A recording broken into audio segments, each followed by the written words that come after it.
Nadda ji, CM विजय रत्ना जी, पूर्व जिलाध्यक्ष राम कुमार जी, जय सिंह जी, सभी अन्य सभी मीडिया के सभी बंधुओं का आज की इस प्रेस वार्ता में अभिनंदन है, स्वागत है।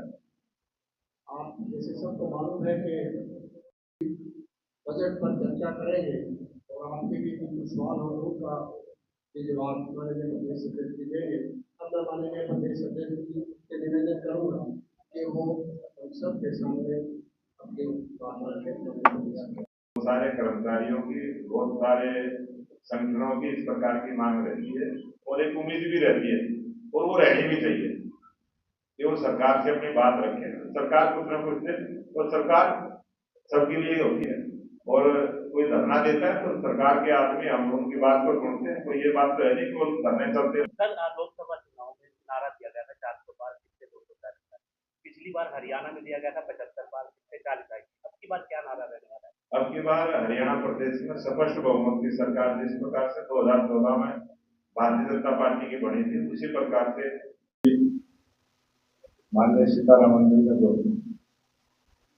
ये पिछले क्रम में भी वित्त मंत्री थी, 5 बार उन्होंने बजट रखा और आज 23 तारीख को देश के लोकप्रिय प्रधानमंत्री नरेंद्र मोदी के नेतृत्व में जब तीसरी बार सरकार बनी उस सरकार का ये पहला बजट और एक ऐसा बजट जो देश को विकसित राष्ट्र बनाने का जो संकल्प देश की जनता ने लिया, देश के लोकप्रिय प्रधानमंत्री जी जो सोच के देश से 2047 तक विकसित राष्ट्र बने, ये बजट उन मापदंडों को देखते हुए, ध्यान में रखते हुए नई सोच के साथ नए भारत का जो निर्माण हो रहा है उसमें ये बजट लाभकारी रहे, सभी योजनाओं में उसका सीधा सीधा लाभ मिले और इस बजट के अंदर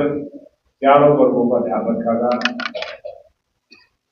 महिलाओं का, युवाओं का, गरीब का और किसान का।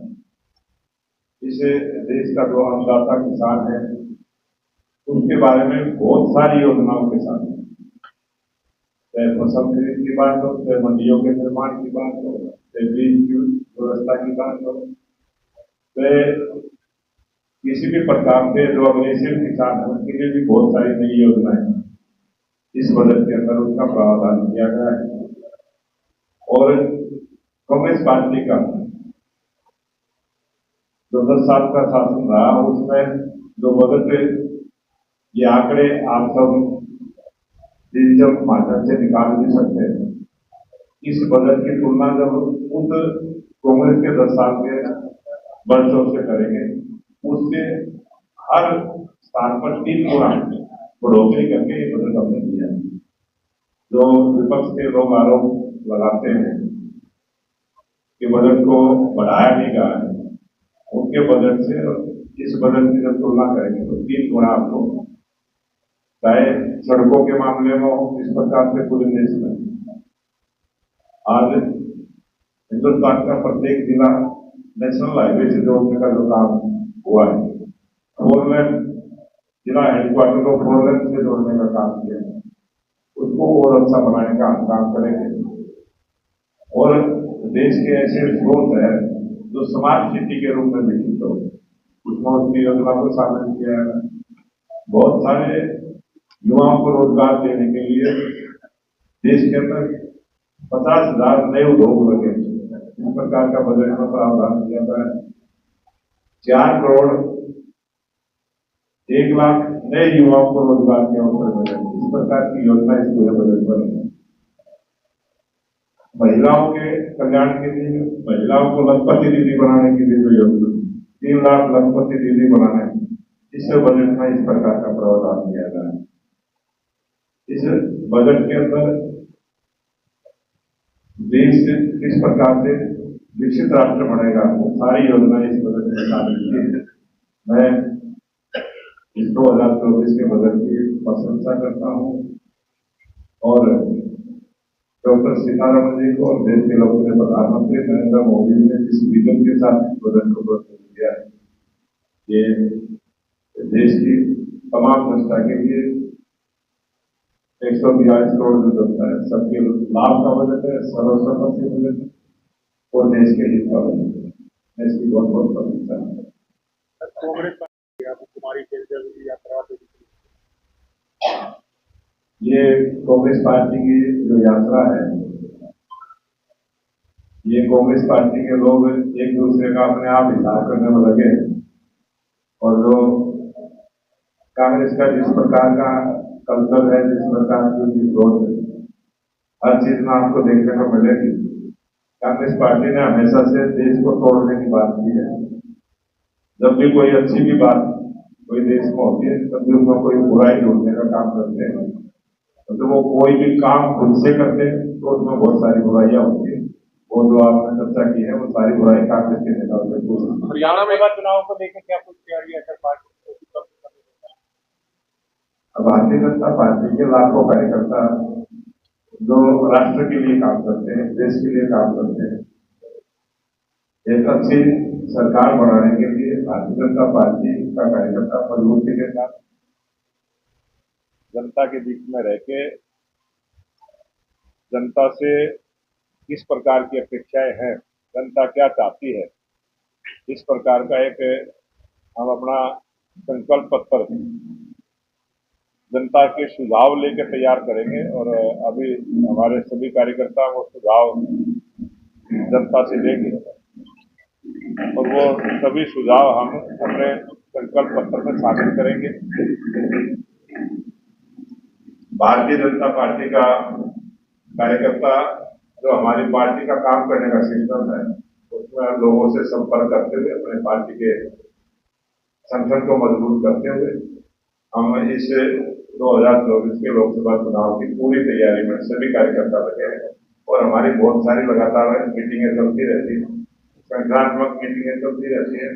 हमारे अभी 28, 29 और 30 3 दिन तक प्रत्येक बूथ की बैठकें चलेगी और हम बूथ के कार्यकर्ताओं से संपर्क करते हुए प्रत्येक बूथ का एक भारतीय जनता पार्टी के कार्यकर्ताओं के माध्यम से किस गांव में आज हरियाणा प्रदेश में 19,1112 बूथ है। अभी वोटर लिस्ट भी बढ़ेगी, कुछ बूथ भी बढ़ेंगे और किस गांव में किस वार्ड में किस प्रकार के काम जनता चाहती है उसी प्रकार के काम हमारी सरकार के द्वारा होंगे। इस प्रकार का अभियान हमने कांग्रेस की तरफ सभी विधानसभा के जो टिकटार्थी हैं चंडीगढ़ में आवेदन कर रहे हैं और हर विधानसभा से 20 से 30 टिकटार्थी जो है आवेदन कर रहे हैं। काफी संख्या में है कांग्रेस के पास टिकटार्थी। हमारी पार्टी के अंदर तो उससे कई गुना ज्यादा टिकटार्थी है। हमारे तो हर शक्ति केंद्र पर एक टिकटार्थी है। हमारी पार्टी में बहुत बड़ी फौज है जो चुनाव लड़ने के काबिल है और जहां कांग्रेस पार्टी गुटबाजी में है, भारतीय जनता पार्टी एक परिवार की तरह काम करती है। हमारी पार्टी में किसी प्रकार की कोई गुटबाजी। इस बजट में हरियाणा की अनदेखी हुई है, विपक्ष के लोगों का आरोप। ये जो विपक्ष के लोग जो आरोप लगाते हैं उनको ये भी ध्यान में नहीं है कि ये बजट हरियाणा के लिए नहीं है, ये बजट पूरे देश के लिए है और जब पूरे देश के लिए बजट पड़ता है तो किसी प्रांत की उसमें चर्चा नहीं होती है। 2 प्रांतों की उसमें चर्चा जो हुई है वो प्रांत अलग बने हैं, उनके लिए राजधानी बननी थी, उसके लिए बजट तय होना था, इसलिए उन 2 प्रांतों के पूरे बजट में चर्चा है जो कांग्रेस के लोग। हरियाणा में जो कि लुधियाना से चुनाव हार गए, अब चर्चा है कि उनको हरियाणा से राज्यसभा टिकट। ये चर्चा मीडिया के माध्यम से हमें प्राप्त हुई है, हमारी पार्टी में ऐसा नहीं है। सर हरियाणा में मुख्यमंत्री नायब सैनिक कहीं भी जा रहे हैं तो एक गैंग के बारे में जरूर बात कर रहे हैं, भर्ती रोको गैंग के बारे में क्या मंशा हो सकती है उसके पीछे और उसके बावजूद भर्तियां लगातार हो रही है हरियाणा के अंदर युवाओं का? ये आप सबने आप जागरूक संवाददाता हैं और टीवी के माध्यम से अखबार के माध्यम से ये सारी जानकारियां रहती है कि कौन भर्ती रोकने का काम करते हैं, वो कौन लोग हैं, किस पार्टी से संबंध रखते हैं। तो इसलिए मैं ये कहता हूं कि जो भर्ती रोको गैंग है वो बहुत सक्रिय है, युवाओं को रोजगार ना मिले उसमें बहुत सारी रुकावटें करते हैं, वो पूरा प्रयास करते हैं, लेकिन सरकार भी अपना प्रयास कर रही है और हम उस काम में सफल होंगे। अभी 7500 जिस प्रकार से 2 दिन पहले ही हो रहा है, आज उसकी प्रक्रिया चालू है। कल सबको अलाटमेंट भी हो जाएगी। सब ज्वाइनिंग आज बच्चे कर रहे हैं और बहुत सारी लगभग 50,000 और नौकरी HRM के माध्यम से भी सरकार देगी। युवाओं को रोजगार देना ये हमारी सरकार की प्राथमिकता है। सर आपने बताया कि बजट की बात करें तो पहली सरकारों के मुकाबले 3 गुना बजट पेश किया गया, लेकिन महंगाई जब से भारतीय जनता पार्टी की सरकार बनी है, महंगाई को संयमित ढंग से के साथ आपने देखा होगा, किसी भी वर्ग के ऊपर महंगाई की मार ना पड़े। एक बैलेंस बढ़ाते हुए सरकार ने उस व्यवस्था को मजबूत किया है।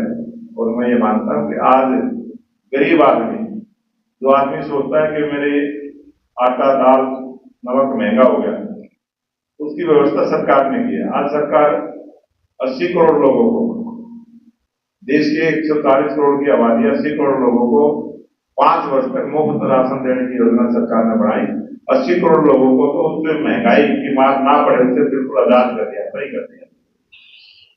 तो ये माना बहुत सारी ऐसी योजनाएं हमारी सरकार लेके आई है कि गरीब आदमी को महंगाई की मार ना पड़े। ये हमारी सरकार की प्राथमिकता है। ये माना जाए, इसलिए ये सरकार अंत्योदय की सरकार है।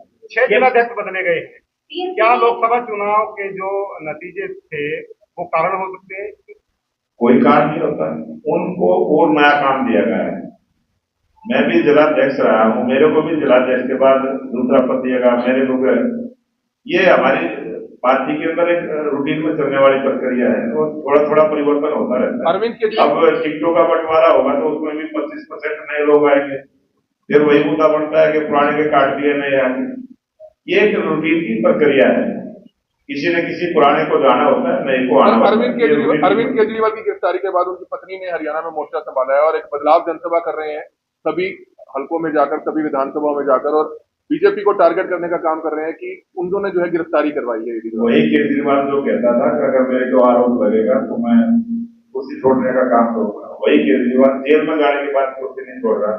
कमीशन मूड में जो सरकार चली है, एक सरकार भारतीय जनता पार्टी की जो मिशन मूड में काम करती है, कोई ना कोई मिशन होता है देश की भलाई के लिए, और उनका जो मिशन है वो कमीशन मूड में काम करते हैं, वो कमीशन लेते हैं, सरकार चलाते हैं। ये भारतीय जनता पार्टी की सरकार है। जब से 2014 से केंद्र में आई, आपने अटल बिहारी वाजपेयी जी की सरकार को देखा, सरकारी स्तर पर कोई भी घोटाला नहीं हुआ। आपने 10 सालों से भारतीय जनता पार्टी की सरकार को देखा, सरकारी स्तर पर सरकारी पैसे का दुरुपयोग ना हो, कोई घोटाला ना हो, ये हमारी सरकार की प्राथमिकता है और उसमें हम सफल रहे। लगातार बनती जा रही है।